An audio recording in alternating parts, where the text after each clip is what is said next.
News, सच जरूरी है। दर्शकों नमस्कार, मैं श्रद्धा तिवारी और आप देख रहे हैं MNS न्यूज टीवी। तो आइए देखते हैं आज की खास खबर। एक नजर डालते हैं आज की हेडलाइंस की ओर।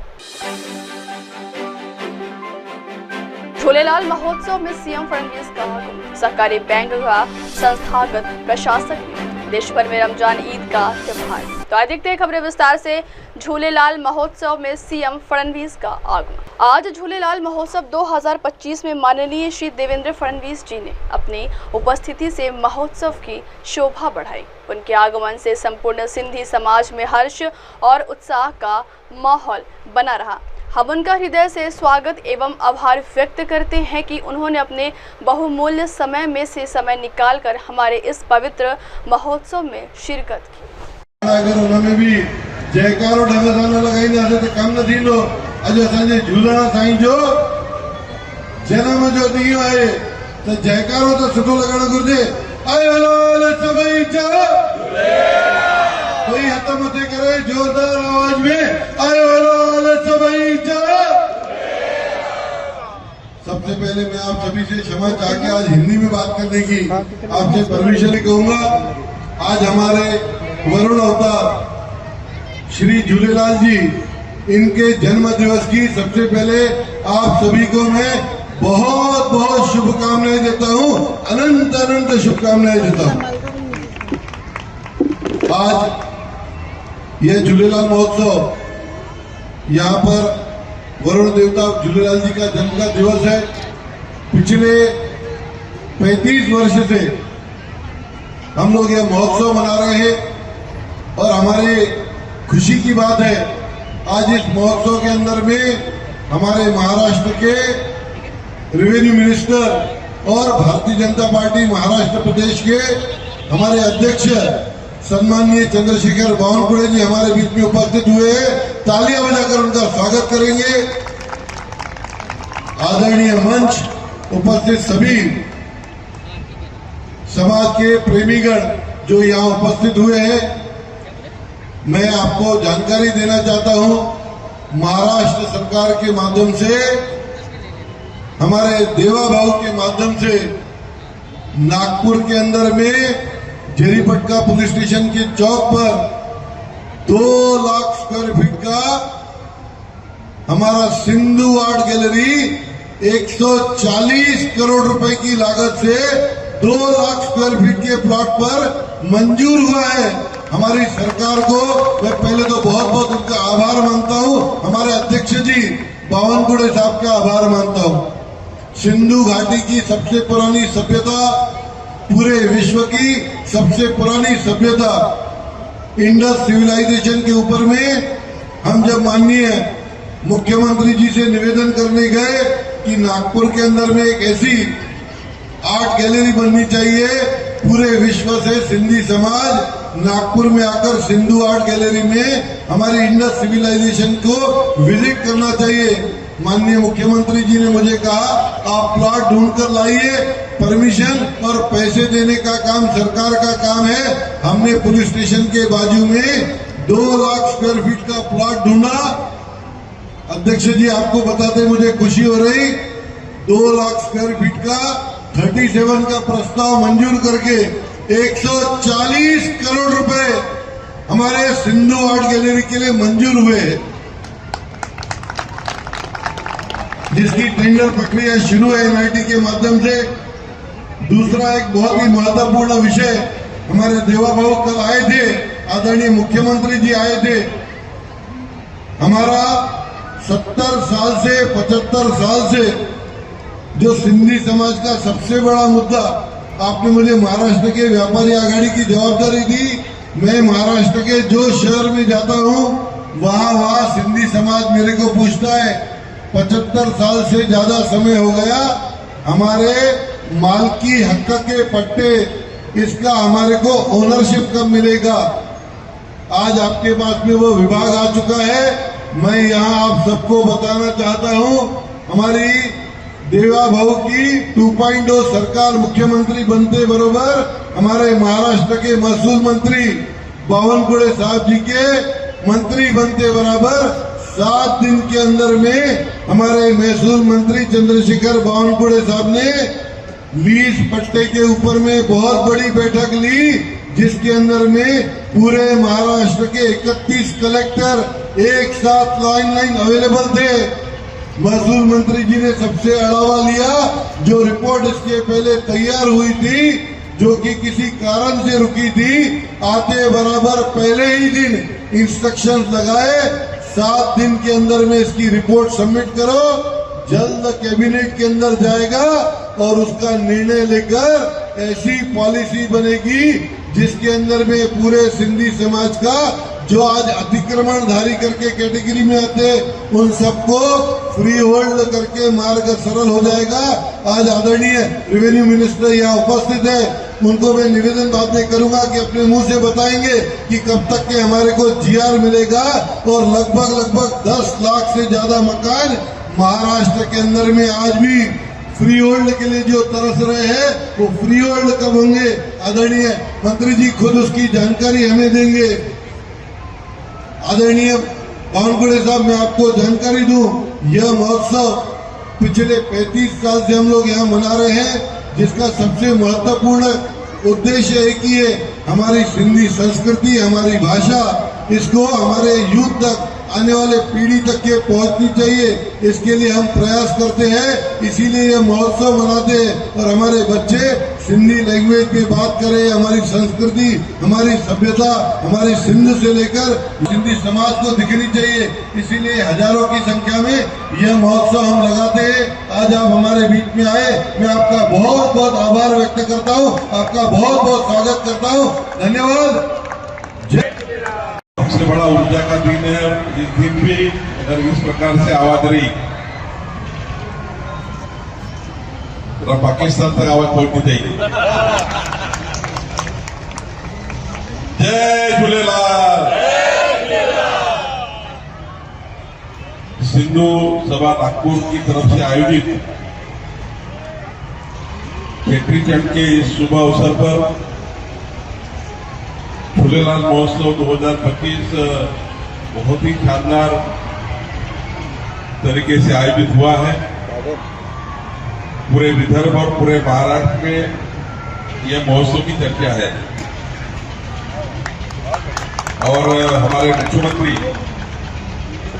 हमारे सभी के परिवार के मेंबर जिसको कहते हैं, माननीय देवेंद्र फडणवीस जी इस शुभ मुहूर्तों पर हमारे बीच में थे।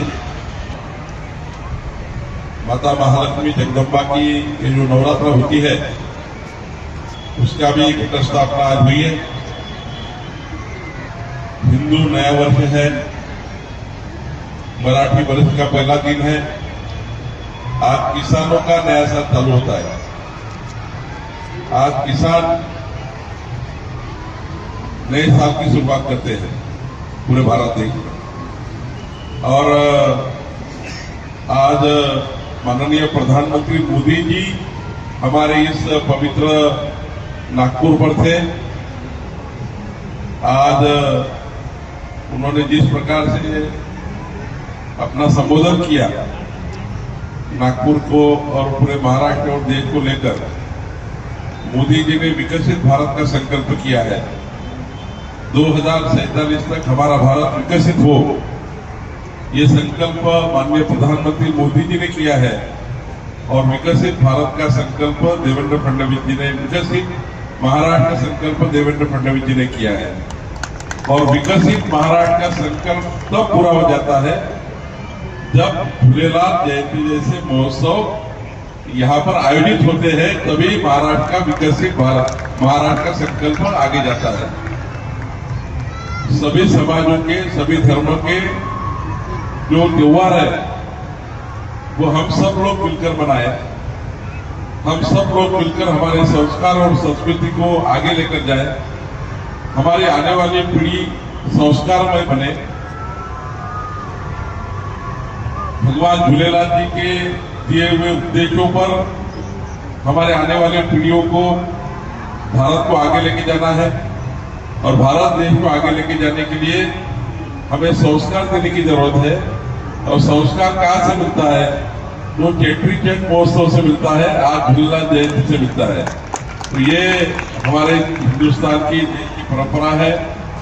इस महोत्सव में मैं इसलिए कह रहा था कि पूरे महाराष्ट्र में चर्चा है, इसलिए कि विक्की जी इस प्रकार से आयोजन करते हैं और जिस प्रकार से हमारे सारे सिंधी समाज के बहने भाई जो रीले बनाते हैं ये कार्यक्रम की, वो रीले पूरे महाराष्ट्र में घूमती है। कल मैं उल्लासनगर में एक कार्यकर्ता से बात कर रहा था, तो उल्लासनगर का एक कार्यकर्ता बोल रहा था कि झूलेलाल जयंती का महोत्सव आपके यहाँ जोरों शोरों चल रहा है। तो मैंने कहा तू कहाँ देखा है? तो बोले रील आई है। ये जो रील वाला मामला, इंस्टाग्राम वाला और फेसबुक वाला, ये बहुत घूम रहा है। तो मेरे बहने भाई जो रील बना रहे, वो रीलें पूरे देश में और पूरे महाराष्ट्र में घूम रही है और उनसे बातचीत से मालूम हो रहा है कि ऐसा भी कोई त्योहार, ऐसा भी कोई झूलेलाल जयंती का कार्यक्रम जो भारत में और महाराष्ट्र में क्रमांक 1 पर होने जा रहा है, वो अपना कार्यक्रम है, नागपुर का कार्यक्रम है, आप सब लोगों ने बनाया हुआ कार्यक्रम है। इसलिए मैं विक्की कुकरेजा जी को, वीरेंद्र कुकरेजा जी को और अपनी हिंदू सभा जो है उनको, सभी कार्यकर्ताओं को, पदाधिकारी को धन्यवाद व्यक्त करने के लिए आया हूँ।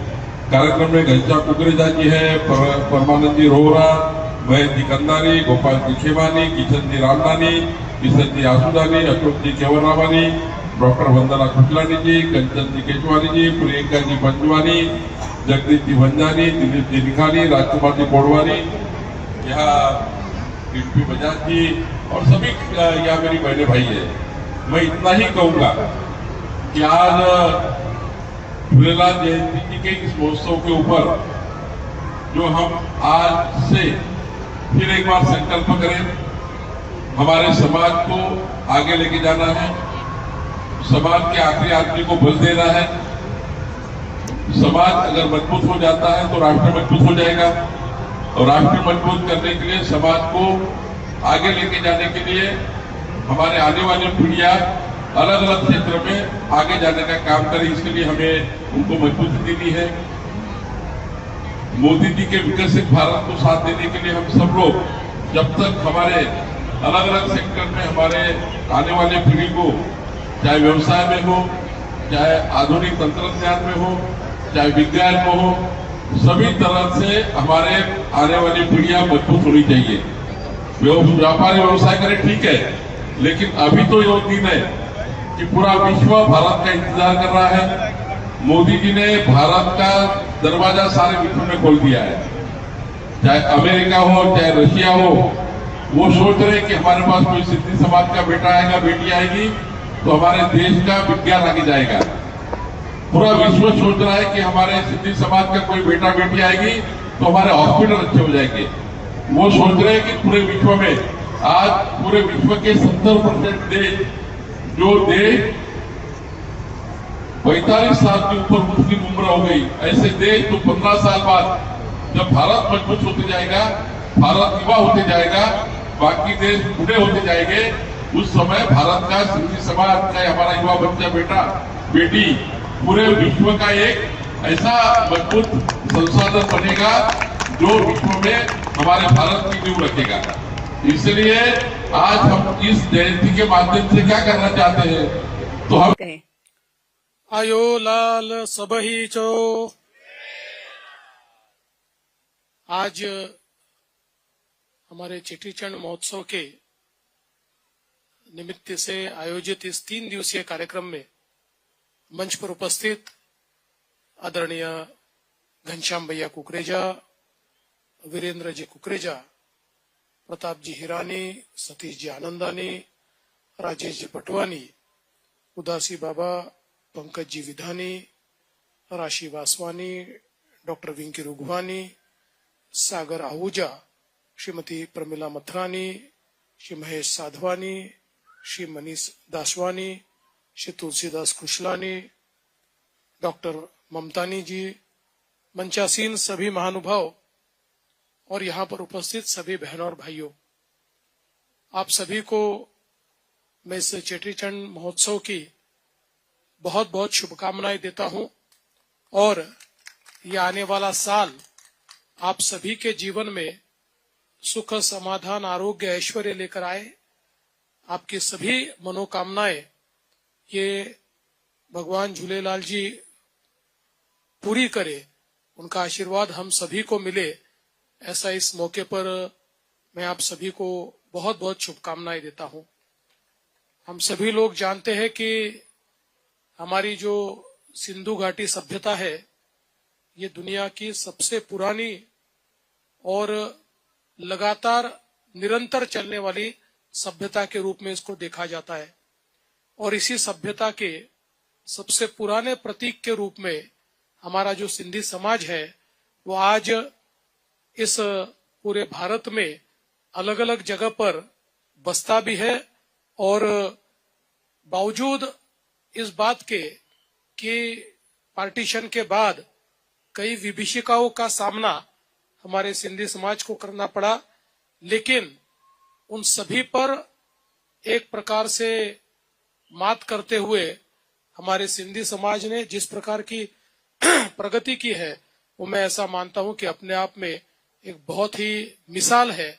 और जिस प्रकार से हमारे सिंधी समाज में समाज के प्रति, देश के प्रति एक बहुत ही भावना दिखाई पड़ती है, एक बहुत ही प्यार दिखाई पड़ता है, ये भी अपने आप में बहुत महत्वपूर्ण है ऐसा मैं मानता हूं।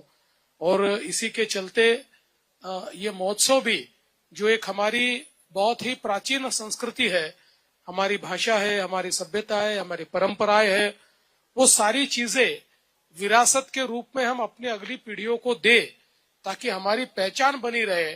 इसलिए ये महोत्सव यहाँ पर आयोजित होता है और बहुत अच्छे तरीके से इस महोत्सव में हमारी पुरानी सभ्यता का दर्शन भी नई पीढ़ी को देखने को मिलता है। और अभी विक्की जी ने बताया कि इस बार हमारे जो समाज में जिन्होंने बहुत जिसको हम कह सकते हैं कि अग्रणी ऐसा कार्य किया है, उनको भी आज हम लोग एक प्रकार से सेलिब्रेट कर रहे हैं, उनको भी हम लोग याद कर रहे हैं। ये बहुत मैं ऐसा मानता हूँ महत्वपूर्ण है। और मुझे इस बात की भी खुशी है कि जल्दी हम लोग सिंधु आर्ट गैलरी तैयार करेंगे और उसके बाद देश भर से सिंधी समाज, मैं ऐसा मानता हूँ कि हमारी सिंधु आर्ट गैलरी देखने के लिए आएगा। इस प्रकार का सुंदर काम हम सब लोग मिलकर यहाँ पर करेंगे। और जहां तक हमारे सिंधी समाज का सवाल है, तो चाहे वो पाकिस्तान से आए हुए हमारे हिंदू सिंधी भाई हो या फिर जो कई सालों पहले आए लेकिन चूंकि उस समय की निर्वासितों की कॉलोनियों में रहे, तो कई उनकी अड़चने हैं, तकलीफें हैं, उनको दूर करने का प्रयास लगातार हम कर रहे हैं। पिछले समय कई लोगों के जो पट्टे थे वो भी हमने दिए, मालकी के पट्टे भी दिए, अब उसको फ्री होल्ड भी हम लोग कर रहे हैं। उसमें मुझे ऐसा लगता है कि अलग अलग जो हमारे शहर है, उन अलग अलग शहरों में अलग अलग प्रॉब्लम्स है, वो सब प्रॉब्लम्स को समग्रता के साथ हम लोग छुड़ाना चाहते हैं। इसीलिए विक्की जी ने जो कमेटी की बात कही, वो स्वयं भी उस कमेटी के मेंबर है। हमने उस कमेटी को कहा है कि एक ऐसा सोल्यूशन हम लोग निकाले कि जिसके कारण सिंधी समाज को कहीं पर भी तकलीफ का सामना न करना पड़े और उनके जो रहने के प्लॉट्स हो, जो उनके व्यवसाय के प्लॉट्स हो, वो सारे के सारे उनको आसानी के साथ मिले। उस दृष्टि से निश्चित रूप से हम लोग आने वाले दिनों में एक बहुत अच्छा फैसला लेंगे। मैं फिर एक बार आप सभी को इस बहुत ही सुंदर मौके की शुभकामनाएं देता हूं। भगवान झूलेलाल जी के चरणों में मैं नतमस्तक होता हूं और उनसे आशीर्वाद लेता हूं। मेरे लिए भी लेता हूं, आप सभी के लिए लेता हूं, अपने महाराष्ट्र के लिए और अपने भारत के लिए भी भगवान झूलेलाल जी के हाथ से आशीर्वाद मांगता हूं। आपने मुझे निमंत्रित किया, वैसे आप हर साल ही निमंत्रित करते हैं और किसी साल नहीं किया तो भी मैं आने ही वाला हूं, क्योंकि हाँ, मैं तो सिंधी हूं ना। हाँ, जो सिंधु घाटी को मानने वाला हर व्यक्ति सिंधी है, उसके लिए केवल सिंधी भाषा आना थोड़ी जरूरी है। तो हम भी तो सिंधु घाटी का ही प्रतीक है हम भी, इसलिए हम भी सिंधी है। तो मुझे ऐसा लगता है कि इसलिए आप नहीं बुलाएंगे तो भी हम आएंगे ही आएंगे, ये हमारा कार्यक्रम है। लेकिन फिर भी आपने बुलाया, इसलिए मैं आपका बहुत बहुत आभार व्यक्त करता हूँ। धन्यवाद। जय हिंद, जय झूलेलाल। जय झूलेलाल।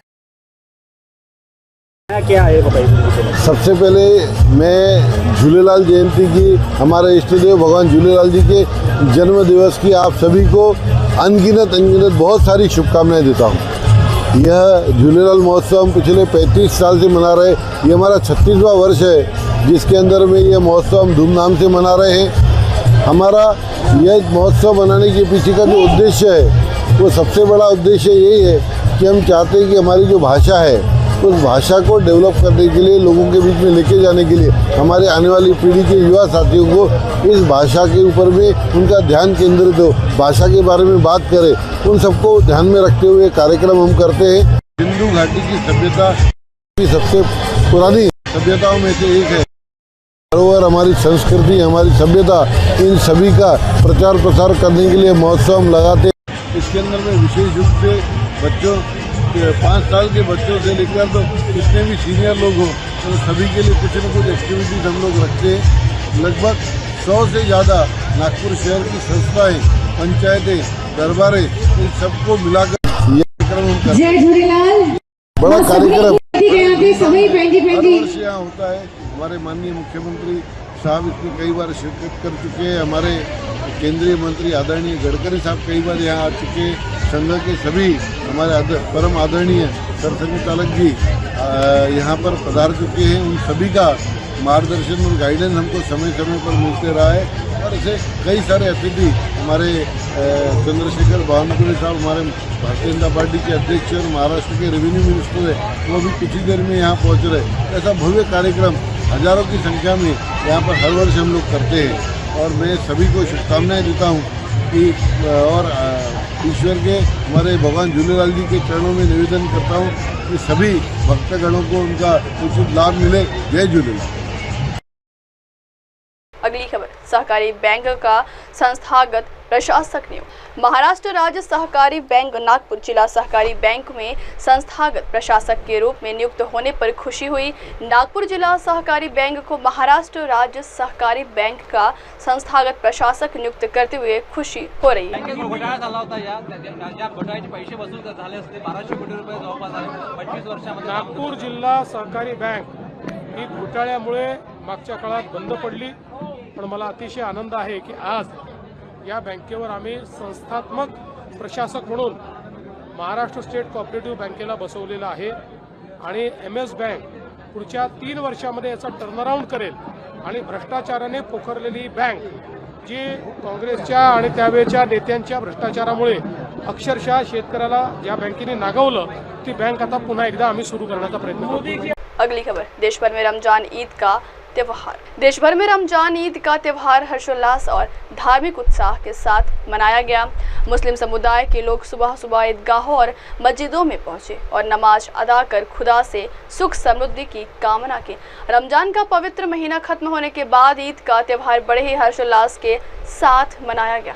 सुबह से ही ये लोग नए कपड़े पहनकर ईदगाहों के लिए निकल पड़े।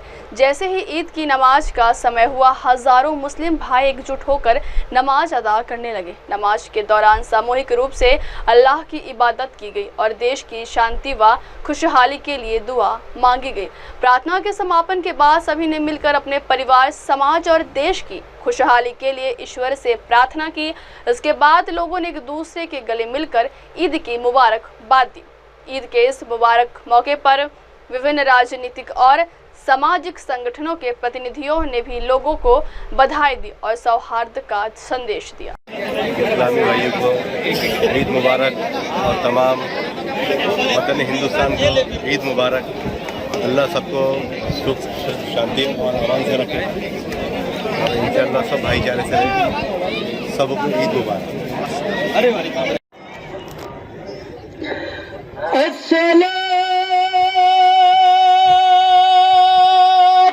ईद उल फित्र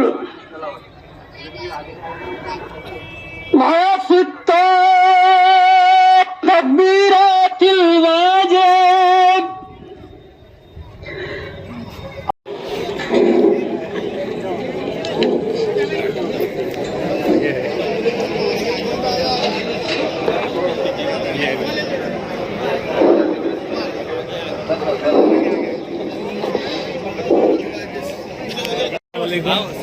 मैं सभी आलम इस्लाम को दिल की अमीर गहराइयों से ईद उल फित्र की मुबारकबाद देता हूँ और अल्लाह ताला से दुआ करता हूँ कि हमारे देश में अमन व अमान कायम रखेगा तो इसी तरीके से ये दुनिया चलती रहेगी। अल्लाह ताला से फिर एक बार दुआ करता हूँ कि हमारे हिंदुस्तान में अमन व अमन कायम रहे और आज की ईद की सभी को मुबारकबाद देता हूँ। अस्सलाम वालेकुम।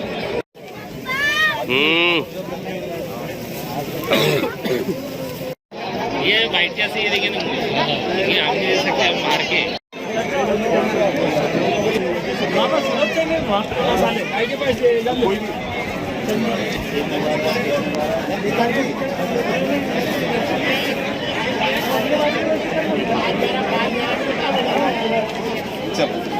इबादत करे, मस्जिद में आकर नमाज अदा करे, यही सबसे बड़ा वजीफा आप लोगों के लिए। इसकी बरकत से इंशाअल्लाह हमारी सारी मुसीबतें और परेशानियां दूर हो जाएगी। सल्लु अलल हबीब सल्लल्लाहु तआला अला मुहम्मद सल्लल्लाहु अलैहि वसल्लम।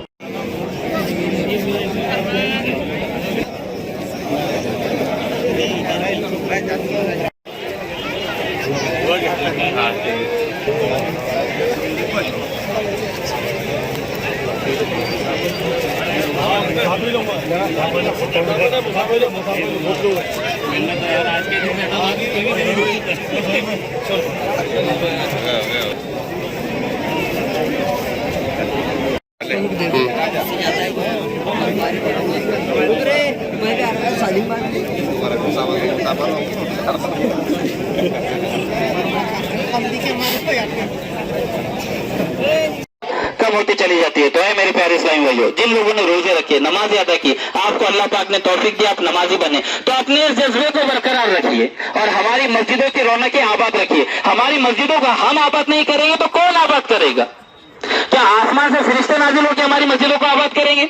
नहीं, मस्जिदों को आबाद करना ये हमारी जिम्मेदारी है। और फिर हम रोते हैं कि हमारी मस्जिदें छीनी जा रही है। अब वक्त हो चला दर्शकों ब्रेक का। ब्रेक से लौटने के बाद देखिएगा देश और दुनिया की तमाम बड़ी खबरें। बने रहिए MNS न्यूज़ TV पर। नमस्कार। हाय हेलो नमस्कार, मैं हूं पंकज विष्णु और आप देख रहे हैं MNS न्यूज़। आप देख रहे हैं MNS न्यूज़, सच